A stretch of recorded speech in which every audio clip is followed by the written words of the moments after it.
and welcome. Tonight, the two chambers of the National Assembly approved President Bola Tinubu's request for a state of emergency in Rivers State. Coalition of opposition political leaders led by former Vice President Atiku Abubakar rejects the declaration of the emergency rule in Rivers State, describes it as unconstitutional. Rivers State Administrator, retired Vice Admiral Ibok Ete Ibas, warns against crude oil sabotage, assures residents that his role in the state is to restore governance and order. And Ukraine President Volodymyr Zelensky says the Ukrainians and U.S. officials will meet for U.S. talks in Saudi Arabia next Monday, and that's after the Kremlin confirmed U.S.-Russia talks there on the same day. And on business, Ministry of Finance Incorporated Real Estate Investment Fund raises 100 billion naira from private investors to bridge Nigeria's housing finance gap. On sports news tonight, Zimbabwe's Kirsty Coventry becomes the youngest and first African woman to be elected president of the International Olympic Committee. And from the nation's capital, death toll from Wednesday's tanker explosion on Abuja-Kefi Highway rises to 10 with at least 30 injured.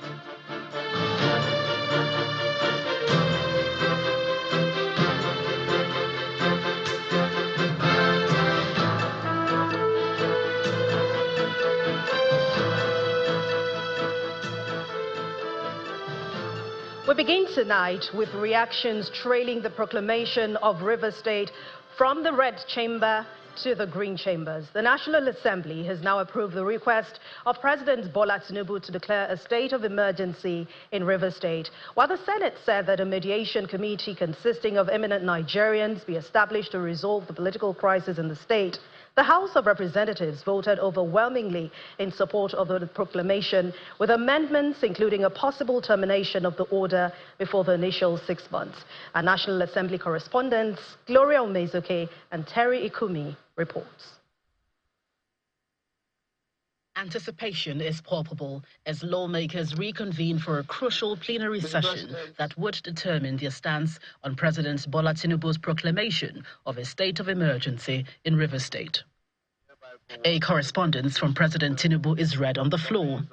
From the President of the Senate on the circumstances of the proclamation of a state of emergency declared by Mr. President, Commander-in-Chief, on the state of affairs in Rivers State. During the session, the leader of the Senate, under Order 1B, seeks to reorder the day's proceedings to entertain the request. Mr. President, that we reorder the agenda on the order paper. He had barely concluded when Senator Siriake Dixon raises a point of order, a move which sparked a back and forth with the Senate president. Point of order. Distinguished Senator Siriake Dixon. Yes. I watch you on television. Mr. President, I have and a point of order for which listen to me. And you said no matter what the Senate does, the Senate will not have your vote on anything the Senate does. That's what you said on television. When the Senate has not even considered any issue. I want to let you know. To me, please. I'm not arguing with you. I'm only saying please allow me to preside. I wanted to draw your attention, Mr. President, respectfully, and the attention of all our colleagues, to the specific provisions of our rules. The President shall, in a closed session, brief the Senate on the circumstances of the proclamation of a state of emergency. Your point of order is upheld. Thank you. For an hour and a half, the lawmakers hold a closed-door session before emerging with a series of resolutions. The Senate invokes the powers conferred on it by Section 305, subsection 2, and approve the proclamation of state of emergency declared by Mr. President in Rivers State of Nigeria. The Senate further resolved that Section 11, subsection 4 be invoked, providing the National Assembly the authority to set up a joint ad hoc committee of both chambers to oversight the administration of Rivers State henceforth. The Senate further resolved that a committee to reconcile the warring factions in Rivers State should consist of eminent Nigerians. The approval for a state of emergency in Rivers State is done via voice votes. The Senate's approval of President Tinubu's proclamation of emergency rule in Rivers State certainly marks one of the most decisive and enthusiastic moments in the Chamber's history. The vote legitimizes the president's ruling, definitely raises the stakes for all parties involved in the unfolding political crisis. For more reactions on this in the Green Chamber, we join my colleague Terry. Well, thank you very much, Gloria. I'll be speaking in a low tone because the House of Representatives is currently in a closed-door session. And what we know about sessions like this, especially considering the enormity of the request from Mr. President, is that they're trying to ensure that when the doors are flung open, the deliberations go as peaceful as possible. The session, however, did not commence peacefully. As the House commences the debate after the Speaker read a letter of request from the President, a constitutional point of order is raised on the need to ensure that a quorum has been formed. Whether we have formed a quorum, Mr. Speaker, as enshrined in the Constitution, Mr. Speaker, so that our deliberations are not going to be deliberations based on illegality. It is noted, Honorable, please, you can sit down. Mr. Speaker, it is good enough, and I urge you that we comply strictly with the Constitution by first transparently announcing the quorum as it is now for us to go into this debate. I so move, Mr. Speaker. Thank you for the opportunity. We are not yet at the point of voting. So the point of voting, what are being raised, until we get to the point of voting, that is when possibly that clause could be asked. Interestingly, the matter is not debated. Instead, amendments are made. Section 305 cannot be read in isolation of Section 11, subsection 4 of the same Constitution. At any time, when any House of Assembly of a state is unable to perform its function, by reason of the situation prevailing in that state, the National Assembly may make such laws for the peace, order, and good government of that state with respect to matters on which a House of Assembly may make laws as may appear to the National Assembly. The amendments are adopted by the House and the final vote is taken. Those in support of this request from Mr. President as amended should say aye. Those against should say nay. There is it. I want the House to note that today's plenary is being attended by 243 members based on our attendance registers. Just for records, we have more than satisfied the requirement of this particular amendment. Well, members of the House of Representatives leave the chamber today having voted unanimously in support of the President's declaration of a state of emergency in Rivers State and suspension of the governor, the deputy, and the legislative arm. They believe that they've set the right precedent here today. They've also asked that the President set up a committee that will mediate in the course of this emergency rule so that peace can be brokered in between. From the National Assembly, Terry Ikumi, Channels Television News. Those are correspondents Terry Ikumi and Gloria Omezuke from the National Assembly, from both chambers, the Red Chamber and the Green Chamber, earlier today. In the meantime, there is a response from the President, Bola Tinubu, as he saluted the National Assembly for what he terms its decisive and patriotic ratification of the state of emergency proclamation in Rivers State. In a statement by the President's Special Advisor on Information and Strategy, Bayo Onanuga, the President described it as a critical step to restoring stability after a protracted political crisis that paralyzed governance in the state and endangered national economic security for 15 months. The President commended the National Assembly's leadership for prioritizing security and welfare of Rivers people above partisan interest and other considerations. According to him, the 6-month emergency will empower the newly elected sole administrator to stabilize Rivers State, address systemic breakdown, and facilitate dialogue among conflicting parties. While reaffirming his administration's commitment to deepening collaboration with the National Assembly, the President thanked Nigerians for their understanding, asking all stakeholders to support the restoration of peace in Rivers. As reactions continue to trail the declaration of the state of emergency in Rivers, the coalition of political leaders led by the former Vice President Atiku Abubakar and the former Secretary to the Government of the Federation, Babashir Lawal, has rejected that declaration, describing it as unconstitutional and demanding an immediate reversal of the action. During a briefing with journalists in Abuja, the coalition says that President Tinubu acted contrary to the provisions of the Constitution when he declared the state of emergency, as a section of the Constitution relied upon by the President was wrongly applied. We have come together to address the dangerous and unconstitutional actions taken by President Bola Ahmed Tinubu on March 18, 2025, to wit, the declaration of state of emergency in Rivers State and the illegal suspension of the democratically elected governor, deputy governor, and the State House of Assembly.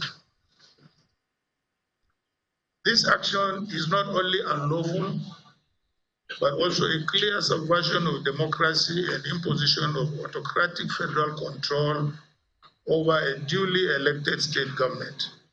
Without any doubt, the Nigerian Constitution does not empower the president to remove an elected governor, deputy governor, or state assembly under any circumstances.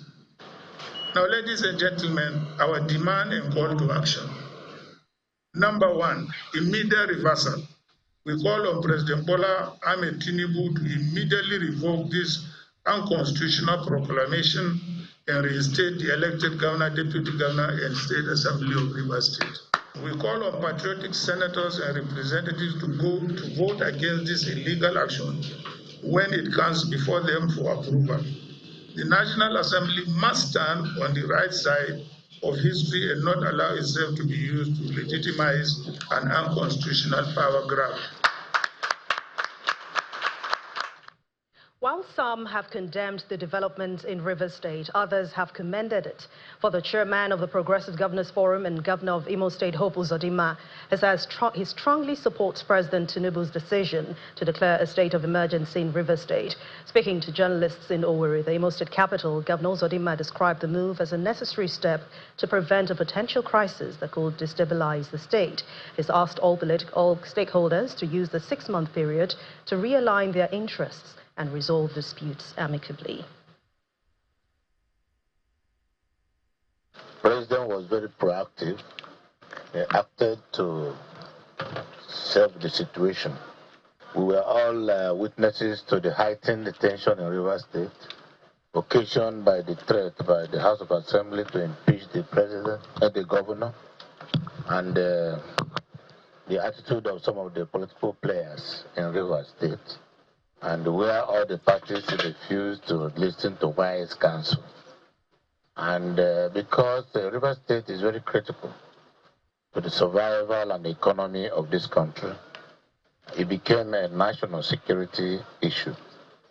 You must have had news how pipelines were bombed and explosions here and there. And at this point in time, when Nigeria is looking for how to increase production of crude oil to strengthen our currency and to repair our economy, we cannot afford to sit back and watch while politicians will become unreasonable and then insensitive to the realities of our efforts to grow the economy. So for me, the president was very proactive, and his actions are very commendable, and I'm sure it is to the best interest of the country that prevention, they say, is better than cure. You can imagine what would have happened if the impeachment went ahead, and there would be actions and reactions, and leading to violence and all sorts and manners of things. So we, as far as we are concerned, is supporting the action taken by the president to restore normalcy and secure the state. In part two, after the break, Oyo High Court strikes out case against Oriyomi Hamzat, Naomi Shilekwola, and Abdullahi Fasasi over the stampede that led to the death of over 30 children in December 2024. Please join us again. Welcome back. If you've just joined us, you're watching the news at 10 on Channels Television, broadcasting live from Lagos. A reminder of our main stories. The two chambers of the National Assembly approved President Bola Tinubu's request for a state of emergency in Rivers State. Coalition of opposition political leaders, led by former Vice President Atiku Abubakar, rejects the declaration of emergency rule in Rivers State, describes it as unconstitutional. Rivers State Administrator, retired Vice Admiral Ibok Ete Ibas, warns against crude oil sabotage, assures residents that his role in the state is to restore governance and order. And Ukraine President Volodymyr Zelensky says Ukraine and the U.S. officials will meet for peace talks in Saudi Arabia next Monday after the Kremlin confirmed U.S.-Russia talks there the same day.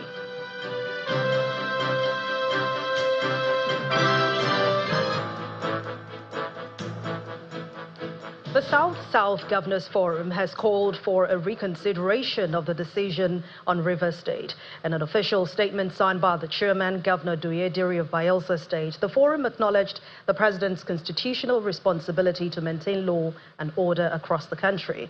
But it questioned whether the situation in Rivers State meets the constitutional threshold for such a declaration. Citing Section 305(3) of the Nigerian Constitution as amended, the governors noted that the state of emergency should only be declared under the extreme circumstances such as war, external aggression, an imminent invasion, or a severe breakdown of public order. They argued that the political tensions in Rivers State do not justify the suspension of democratic institutions. The forum, which also emphasized the Constitution provides clear procedures for the removal of a governor, deputy governor, and members of the House of Assembly under Section 188, has now called on all stakeholders to remain calm, uphold the rule of law, and embrace dialogue. Well, one governor that does not agree with the South-South governors on the state of emergency declaration is Governor of Edo State, Monday Okpeholo. A statement released on Wednesday by his Chief Press Secretary, Freddie Twa, disclosed that the governor's position on that issue was neither made with the knowledge or the contribution of Governor Okpeholo. According to the statement, while Governor Monday Okpeholo acknowledges the right of other governors in the South-South geopolitical zone to take a position, he insists that President Tinubu, as the Commander-in-Chief of the Armed Forces, understands the issues in the state. Governor Okpeholo also believes that the declaration will bring lasting solution and peace to Rivers and the South-South geopolitical zone. Meanwhile, the sole administrator of Rivers State, retired Vice Admiral Ibok Ete Ibas, has assured residents that he is not in the state as a partisan actor or a political competitor, but as a stabilizing force to restore governance and order. In a state broadcast today, the retired Vice Admiral, who resumed duty at the Government House in Port Harcourt, emphasized his commitment to protecting civil liberties and ensuring the safety of all citizens. He, however, issued a stern warning against crude oil sabotage and violence in Rivers State.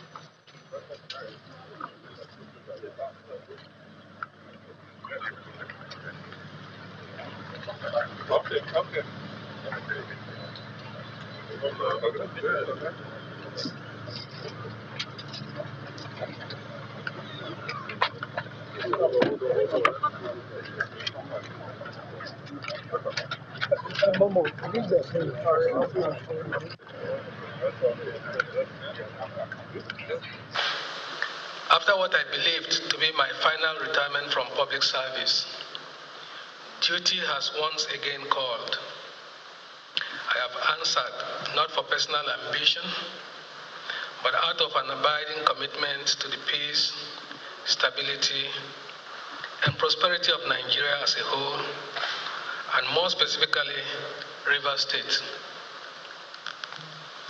My appointment comes at a difficult and consequential moment in history. The political impasse of nearly 2 years in Rivers State has paralyzed governance, desecrated democratic institutions, threatened security, and undermined the economic and social fabric of the state. It has deepened divisions among the people and cast a shadow of uncertainty over the future. These are realities we cannot afford to ignore.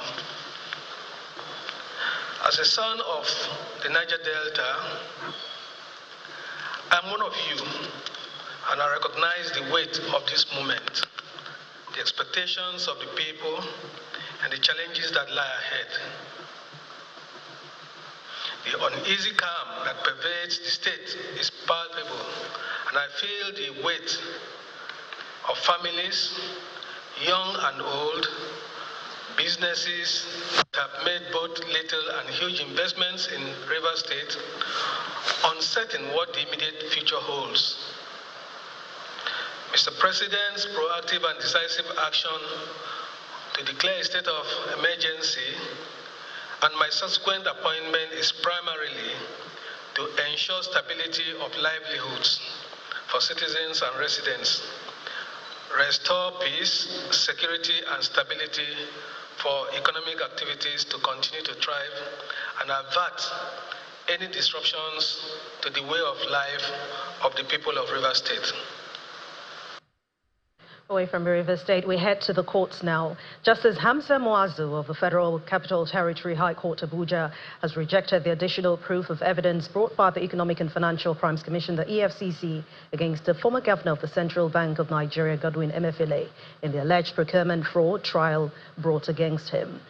Delivering ruling on the motion on notice filed by Mr. Emefiele on the subject of action to the EFCC, Justice Muazu held that the Commission had first filed additional proof of evidence against the former CBN governor to accommodate the evidence of a former governor and secretary of the former secretary to the government of the Federation, Mr. Boss Mustafa, and one Bamayi Haruna Meriga.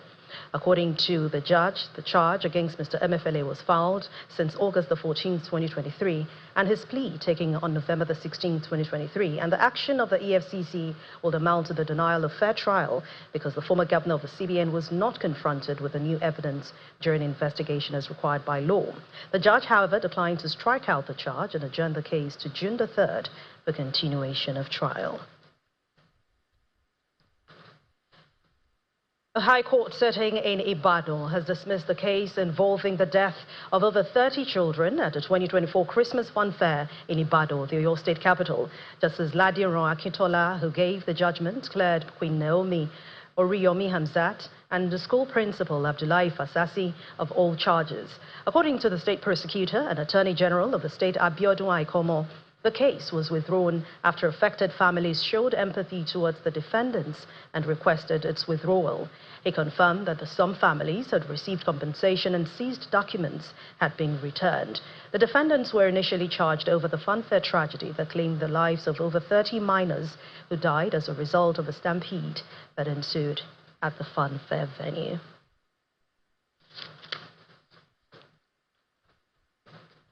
And we continue the news at 10 now as we head over to our Abuja studios where Millicent Walker is standing by.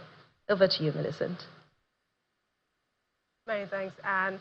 We begin with the tragedy that occurred on Wednesday, the tanker explosion on the Abuja-Kefi highway, which has now claimed 10 lives with at least 30 injured. Now, that's coming from the Emergency Management Department of the Federal Capital Territory. The head of Forecasting, Response and Mitigation at the department, Mr. Mark Yam, confirmed the figures in a statement from the department. Our correspondent Benny Ark has more. Residents of the nation's capital who reside on the Abuja-Kefi axis scamper for safety following a tanker explosion on the highway. The incident occurred when most workers were making their way home. What started with a brake failure from the tanker leads to the multiple explosions, damaging at least 14 vehicles and obstructing the flow of vehicle on the ever-busy road.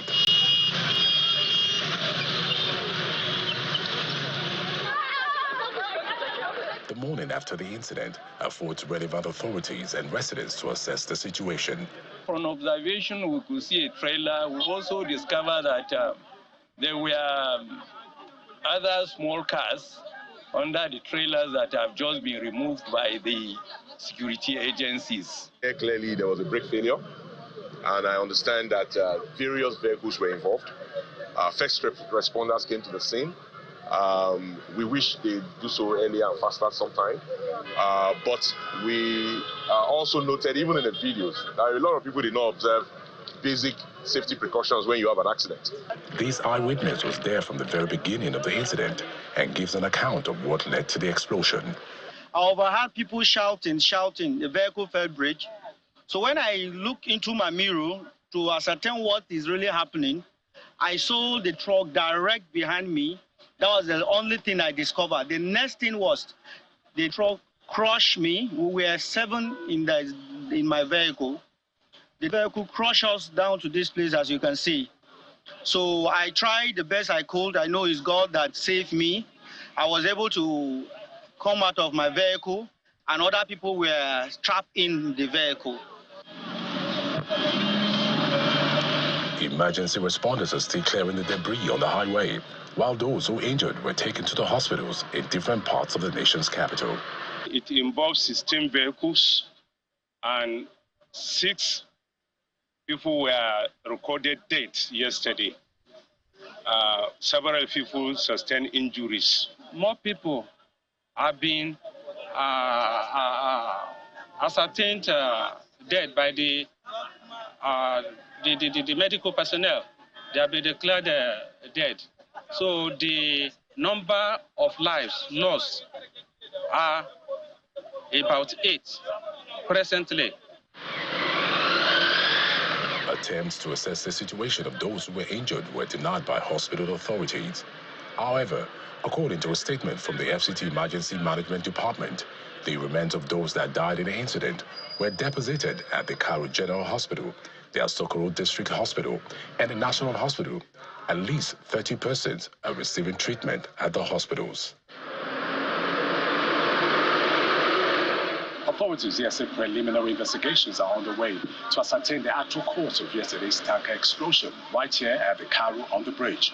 While the number of casualties and cars involved in the explosion is unknown, they say they will make their findings known as soon as possible. We'll await the authorities for their findings. Benny R. reporting for Channels Television News. Meanwhile, President Bola Tinubu has called for a thorough investigation into the tanker explosion that resulted in multiple accidents and loss of lives in Cairo, Abuja, Wednesday night. The president condoled with family members who lost loved ones in the inferno and ordered priority treatment of the injured in various medical facilities in the capital city. In the statement signed by the Special Advisor on Information and Strategy, Mr. Bayo Onanuga, the president directed security agencies, particularly those concerned with road safety, to pay closer attention to traffic around the capital city's entry and exit points. President Tinubu prayed for the souls of the departed and the grace of the Almighty God to comfort families that have lost their loved ones. Still ahead on the news at 10, Ministry of Finance Incorporated Real Estate Investment Fund raises 100 billion naira from private investors to bridge Nigeria's housing gap. That's on Business News. Do join us again. You're watching Channels Television, your home for the news. As we head now to the 2025 Ministerial Briefing Series organised by the Minister of Information and National Orientation, Mr. Mohammed Idris. 2 ministers were the latest to feature in the series, the Minister of Interior, Mr. Olubunmi Tunji-Ojo, and the Minister of Foreign Affairs, Ambassador Yusuf Tuga. Both gave updates on the efforts of the current administration. Our correspondent, Dele Omoyeni, reports. Please be seated. It's another ministerial press briefing as the Ministers of Foreign Affairs and Interior are set to take the stand to give account of their stewardship. The Minister of Information and National Orientation sets the tone for the conversation on the back of criticisms against the federal government. This initiative, being driven by the Federal Minister of Information and National Orientation, highlights the government's commitment to accountability. It equally serves as a platform to keep Nigerians informed about the ongoing policies and programs of the Tinubu administration, to foster active citizens' engagement in the nation's governance process. The Minister of Foreign Affairs is the first to brief, and he is optimistic that international engagements of President Bola Tinubu will soon yield results. A lot of African countries were looking to Nigeria to lead the charge to see that the African Growth Opportunities Act was extended, because the U.S. Congress was looking to, it was considering bringing it to an end. It is important because it allows a lot of African countries to export to the United States of America so that they don't face tariffs. We were not only negotiating for that, but we were pushing for finished products to be exported. For the Minister of Interior, technology has enhanced the ministry's impact in passport issuance and internal security. The Nigeria Immigration Service didn't have a command and control center. For a country, the biggest country in Africa, over 230 million people, and there is no command and control center for migration management. It means we were just joking. This president came, and what did he do? Within 12 months, from scratch, from foundation, a command and control center was built. And not just built, the command and control center was equipped. Not just equipped, a command and control center was integrated with all security checklist and database everywhere in the world on real-time basis. And what is the result? Just 2 days ago, somebody on the red list of Interpol was apprehended in Abuja. In the coming days, more ministers are expected to take the stand to give account of their stewardship in the last 1 year. Dili Omoyeni, Channels Television News. And that's it from the nation's capital. It's now back to Anne for the rest of the news at 10. Thank you, Millicent. Back here in Lagos, the second edition of the Guarantee Trust Bank Hackathon tagged Finclusion Revolution has been held in Abeokuta, the Ogun State capital. About 65 participants drawn from various tertiary and institutions across the country participated in that 4-day event, which formed the convergence of budding talents. These budding talents were drawn from various higher institutions across the country for a program sponsored by Habari Pay Limited, a subsidiary of the Guarantee Trust Bank Payments Fintech, after a successful outing last year. To be honest, I'm going to be honest. We tried this just before coming on stage. The yearly event, titled Finclusion Revolution 2.0, seeks to unlock access, empowering communities for financial inclusion. Attended by about 65 participants split into groups, the event saw presentation and demonstration of some of the apps being developed by these young talents, which include Splitwise, an app that targets students and young professionals, Housify, another app which targets the reduction of the burden of house rent and challenges posed by estate agents. And what we actually tend to achieve with this is to create solutions for as many as students out there that needs to know how to budget their money and all. Everybody, businesswomen, businessmen, investors, presidential people, everybody, wherever they are, they will know how to auto budget and spend their money wisely. Others include Talk and Pay, a voice-prompted app designed to give a sense of belonging to blind members of the society. Our goal is just to be something that fits their persona and to remove the fiscal barrier they have to go through and the inconvenience when making payments with traditional fintech banks that have not built features that are tailored to them. Some of the participants appreciate Guarantee Trust Bank for giving them what they call the opportunity of a lifetime. This empowerment will help us not just in our normal life, but look at it in the way that we have our university theories and the practicals. So this will serve as a platform that will leverage all these theories, practicals, and also will learn from the industry. The managing director of Habari Pays explains what the program seeks to achieve. The Squad Hackathon 2.0 is a program and a platform to groom our young talent. So we're canvassing for participants from different tertiary institutions across the nation, people who are interested in fintech and interested in solving the payment solutions that we have posed as challenges. The sponsor, GTCO, promises a more exciting moment for the next edition as it strives to shape the future of fintech for financial inclusion. In a major boost for Nigeria's energy sector, First Otakipo Midstream Limited has been launched, marking the debut of the nation's first modular LPG production plant. This milestone is part of a $60 million integrated project in Otakipo, Ikuru, and Doni local government area of Rivers State that also includes a 12 million cubic feet gas extraction plant and a 20 megawatts gas-to-power facility. Our correspondent Deborah Agbalama reports. Nigeria, a home to the largest gas reserves in Africa, is set to transform its energy landscape with this pioneering project. At the launch, Minister of State for Petroleum, Gas, Ekperikpo Ekpo, highlights the project as a game changer for gas monetization and sustainable power generation. He stressed that the collaboration between First Otakipo Midstream Limited, Green Energy International, and Lake Oil will help reduce gas flares while boosting local industrial development. This is an indigenous company that have decided to take the destiny of our country, Nigeria, in their hands. So congratulations to all of you. I am pleased to be here today to perform the commissioning of the 12 million standard cubic feet LPG extraction plant and the 20 megawatt gas power plant. In his remarks, the chairman of First Otakipo Midstream Limited, Professor Anthony Adebulube, who could not hide his excitement, said it has been in the works since 2017.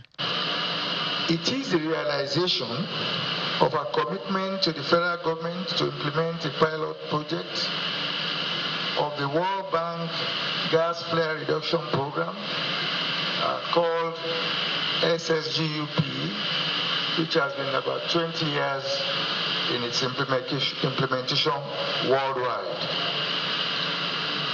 The concept is simple. The concept and the idea was to provide a unique model that ensures all exploration from field that not only eliminates gas flares, but ensures that the associated gas produced is monetized. To the glory of God Almighty. At the site, live demonstration showcases plant's advanced technology as dignitaries were taken round on a tour at the plant. The launch of First Otakipo Midstream underscores the commitment of both the government and the private sector to leverage Nigeria's natural gas resources for sustainable development, environmental protection, and economic empowerment. To both the investors and the communities in thy name. Deborah Abalama, Channels Television News. Let's now join Will Ibong for more stories from the world of business.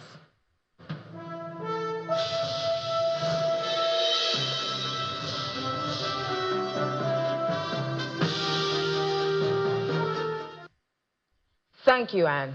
The Ministry of Finance Incorporated Real Estate Investment Fund, MREF, has raised 100 billion naira from private investors in its fully subscribed Series 2 issuance, a key step in bridging Nigeria's housing finance gap. In a statement, MREF says this forms part of its 250 billion naira pilot fundraising. The MREF Executive Director, Sani Yakubu, confirmed strong institutional investor participation, signaling confidence in the fund's structure and potential. The fund aims to provide housing loans at 12% interest, offering more affordable financing options for Nigerians. Now to some company news. First Holdco PLC has successfully completed its 150 billion naira rights issue, attracting an oversubscription of 25%, bringing total subscriptions to 187.6 billion naira. The company now plans a private placement to raise an additional 350 billion naira. The group notes that the capital will strengthen First Holdco's market position and support First Bank's growth. Meanwhile, the chairman of First Holdco, Femi Otedola, commends shareholders and regulators for their role in the successful offering. Outside our shores now, the Bank of England has kept interest rates at 4.5% on Thursday, citing global trade uncertainty and slowing growth. The UK economy shrank by 0.1% in January, and the BOE halved its 2025 growth forecast to 0.75%. Inflation is expected to hit 3.7% later this year due to rising energy costs. Analysts say the bank is prioritizing inflation control over growth concerns. Looking ahead, the BOE signaled a cautious stand on future cuts depending on economic conditions. Now, the EU says it will postpone its first set of tariffs on U.S. goods until mid-April to allow more discussions with Washington. The move aligns with the bloc's countermeasures against U.S. tariffs on EU steel and aluminum. Despite the delay, the EU is preparing retaliatory measures worth up to 26 billion euros. That's about $28 billion. The planned tariffs target steel, aluminum, machinery parts, bourbon, and industrial goods. Officials aim to balance protection for EU producers, exporters, and consumers. Back home now, let's check in on the domestic stock market where negative sentiments persist, albeit mild today. Ladi Williams tells us more.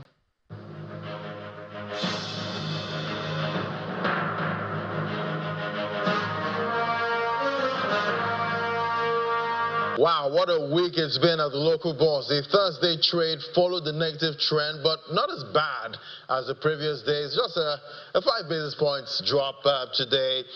Maybe investors were cherry picking, and that's why the loss is not that big. 104,000 though for the all share index. Let's look at the gainers chart now. See CWG PLC, and that led gains today. That's in the ICT sector. 10 up 9.64%. We also have Capital on that. They are deep cap there, 99 cover. To the losers chart now, we see livestock feed topping that chart. The stock has taken a big hit over the last week since about the 14th of March, but it's getting to oversold region slightly there. If you're looking at the one-day chart, there's nearing the 50 points level. Well, one more trading day for this week. Tomorrow, with the marginal 5 basis points drop today, maybe bargain hunting tomorrow. But for the local boss, right now, the phrase, beware the Ides of March, seems to be coming true.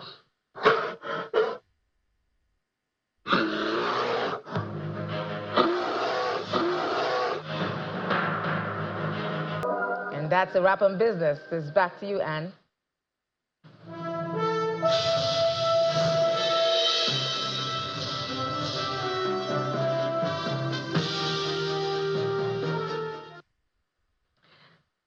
Thank you very much, Will. Outside our shores, President Volodymyr Zelensky says the Ukrainian officials will meet their U.S. counterparts in Saudi Arabia next Monday, and that Russia's Vladimir Putin should drop unnecessary demands ahead of peace talks. Here's Saman Puse with more international news and around the world in 5. Good evening and welcome to the channel's studios here in London with your international news around the world in 5. US President Donald Trump has held what he described as a very good hour-long phone call with his Ukrainian counterpart Volodymyr Zelensky, a day after speaking to Russia's President Vladimir Putin. Mr. Zelensky said afterwards that he believed that lasting peace can be achieved this year under Trump's leadership. Possible US ownership of Ukraine's nuclear power plants was also discussed, the White House said, although this has been ruled out by Mr. Zelensky. Russians can't really be trusted with that. Would be very, even if it was passed over to US operation, would be not inclined to attack it at least, and you would have probably sensible people actually sort of controlling the material and the facility there. At least 85 Palestinians have been killed in overnight Israeli airstrikes in Gaza. That's according to the Hamas-run health ministry. Hours later, Israel's military said it had intercepted 3 rockets, which Hamas's armed wing said it fired at Tel Aviv in response. It comes after Israel resumed its bombing campaign and ground operations in Gaza this week, with airstrikes having already killed more than 430 people over the past 2 days, according to the health ministry.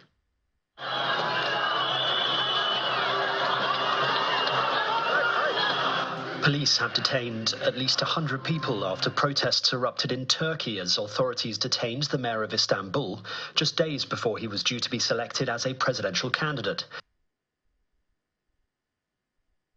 In a video message, Ekrem Imamoglu said, "I am saddened to say that a handful of minds trying to usurp the will of the people have used my beloved police, the security forces of this country, as a tool for this evil." He is seen as one of President Recep Tayyip Erdogan's strongest political rivals. Prosecutors accused him of corruption and aiding a terrorist group, calling him a criminal organization leader suspect. 4 Canadians have been executed in China on drug-related charges earlier this year, Canadian authorities have confirmed. All of them were dual nationals and their identities have been withheld, Canada's foreign minister said. China's foreign ministry said the facts of the crimes committed by the Canadian nationals involved in the cases are clear and the evidence is solid and sufficient. I think it makes it pretty clear that any interaction that China is going to be willing to have with Canada, it's going to insist that it be on its terms, and the Communist Party is not willing to make any meaningful concessions about that for the sake of better relations, for the sake of improved trade, for anything like that. A French tourist detained by Iranian authorities for more than 2 years has been released and returned to France. Olivier Grondeau, 34, is free and with his family, Emmanuel Macron wrote on X on Thursday, adding, "We share his family's immense happiness and relief." Mr. Grondeau was arrested in southern Iran in October 2022 and sentenced to 5 years in prison for conspiracy against the Islamic Republic. His family have always denied the charges. The Iranian regime has arrested many tourists and dual nationals in recent years, mostly on spying and national security charges. The Finnish sunshine returns after a long, dark winter as reindeer meander through dense northern forests. And a report has ranked Finland as the world's happiest country for the 8th consecutive year. The 13th annual World Happiness Report, released to mark the UN's International Day of Happiness, ranks the world's happiest countries by asking people to evaluate their lives. Finland again took top spot with an average score of 7.73 out of 10, while Costa Rica and Mexico have entered the top 10 for the first time. Both the UK and the US slipped down the list to 23rd and 24th, respectively, the lowest ever position for the United States. I think coming from England, I think the thing that stands out for me in Finland is the emphasis on nature. It seems like everyone's a lot more in touch with nature.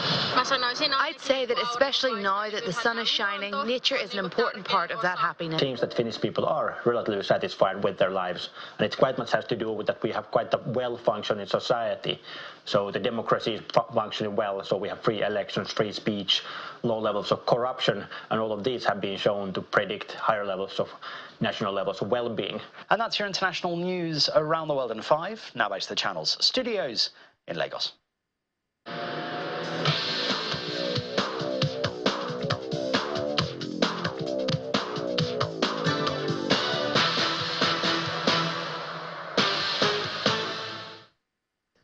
Many thanks indeed, Simon, and welcome to Sports News. We begin with some cheering news for the continent as Zimbabwean Kirsty Coventry has become the first woman, an African, to be elected president of the International Olympic Committee earlier today, declaring it to be an extraordinary moment.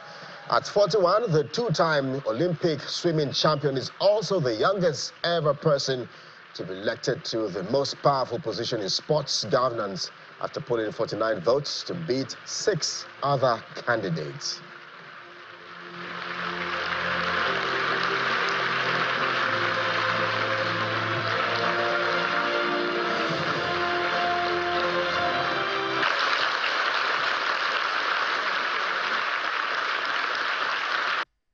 This is an extraordinary moment. As a 9-year-old girl, I never thought that I would be standing up here one day, getting to give back to this incredible movement of ours. This is not just a huge honor, but it is a reminder of my commitment to every single one of you, that I will lead this organization with so much pride, with the values at the core, and I will make all of you very, very proud and hopefully extremely confident in the decision that you've taken today. Thank you from the bottom of my heart. And now we've got some work together. Congratulations, they're absolutely in order for Kirsty Coventry. More stories now with less than 24 hours to the crucial 2026 FIFA World Cup qualifier. The Super Eagles of Nigeria have expressed determination to secure victory against the Amavubi of Rwanda at the Amahoro Stadium in Kigali. Coach Eric Schell and Captain William Truss Ekong, who addressed the media in Kigali earlier today, say the team are good to go. I just want to win the game because the country wait this win. So we need to go to the training. We need to go to the pitch now to make a last training session, and tomorrow we want to play this game. I'm not going to sit here and tell you what our tactics are going to be. But yeah, of course, we have new ideas. And I think whenever you have a new manager for both teams, it's always a situation that players want to prove themselves, show themselves to the coach. They want to give their best side. So I think there's been a new level of focus. All the players respect the coach very much. We've seen what he did with the previous team. And like I said, we are just trying to understand as quickly as we could in 3 training sessions what is expected from us. So, yeah, it's a work in progress. Well, let's stay with Group C, as these are the Warriors of Zimbabwe, and they showed character after conceding twice to come back from behind and secure a draw against Benin Republic in Thursday's Group C 2026 World Cup qualifier. Benin striker and skipper Steve Munei found the opener in the opening minutes after a goalkeeping error before Dodo Doko made it just 2 after the break, or before the break rather. With victory well inside, the visitors took their foot off the pedal and were duly punished as England-based defender Marshall Mutsetsi pulled one back and Knowledge Musona made it 2-2. The draw sees Benin go top of Group C, while Zimbabwe remain bottom of the group. And that's sports. I am Kelly Egiga. It's back to Anne.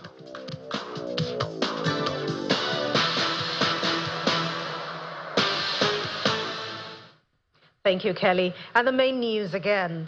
The 2 chambers of the National Assembly today approved President Bola Tinubu's request for a state of emergency in Rivers State. The lawmakers at separate sittings approved the president's request unanimously. That's the news at 10 tonight. Thank you so much for watching. I'm Anne Nwawadu. Have a wonderful night rest and stay safe.